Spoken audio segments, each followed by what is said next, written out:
And we're back to learning Illustrator in year day 202. Let me show the offset path effect. You can easily use that to create outlines as long as your object is a path. You can find it under Effect and then Path, it's the first option.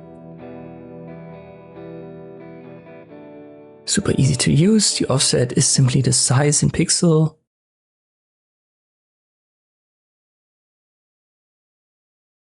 And the miter is for the corners. You can make them round, beveled, or have miter. For the miter, simply check the miter limit, but usually 4 is totally fine. But if you have, for example, a minus value, and in this specific case, around 2, this is the breaking point.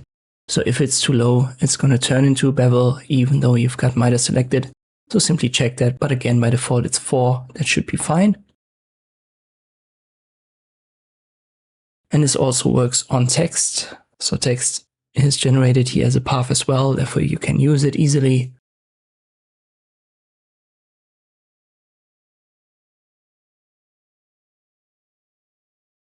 And let me right away give you one simple use case. Sometimes you have these fonts that don't have a style. So let me find something.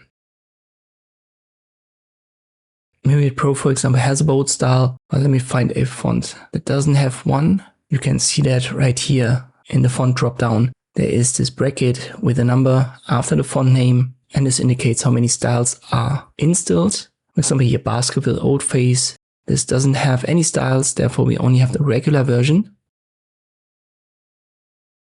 And if you wanted to make that a little bit bolder, a little bit thicker, you can use this path effect right here.